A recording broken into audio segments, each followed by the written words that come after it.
It's No Shave November 14th, and I hated Paper Towns. Paper Towns is a book by John Green. He's the older half of the Green brothers, of the Brotherhood 2.0. I didn't like Paper Towns before it came out because Paper Towns is an example of too much hype. Especially when right after the book came out, even before the book came out, there were tons of videos on YouTube saying it was the best book.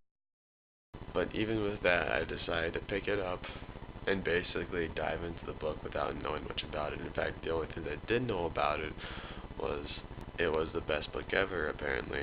And it starred some girl named Margot. However, I thought Margot was spelled with a T. It's not.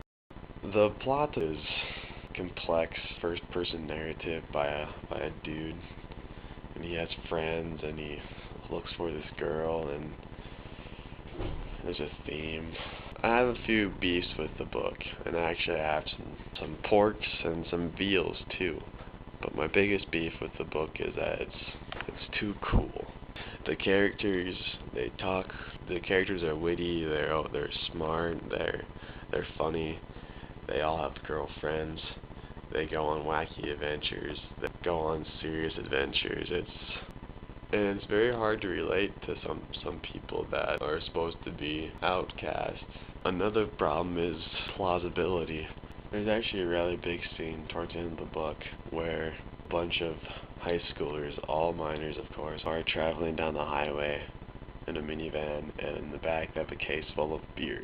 Now I'm kind of surprised that not one of them, being so sharp, figures out, hey guys, we're under 18 or are 18 and we're traveling down the road with alcoholic beverages. Perhaps we should be cautious. But of course, they don't get caught. I mean, it would have been nice to have their negligence be punished. It would have added a touch of realism to the story, but shoot, I mean, if I wanted realism, couldn't I just go outside? So after a few weeks of hating the book, I like Paper Towns. I'm going to use an in-book reference that probably everyone else has used. The narrator of the book says that reading a good book is like taking a pee you can't stop, and that's exactly how Paper Towns basically is.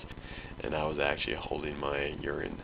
I was actually holding my Wii, not my Nintendo Wii, my urine, so I can finish the next chapter, etc., etc.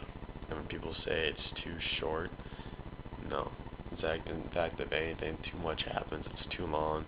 I think the length is just about right. The language itself is brilliant, I thought. I'm a really big fan of prose, so I can deem Paper Towns.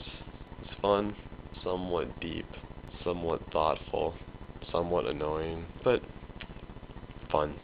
It's a noun, and that's what this book is.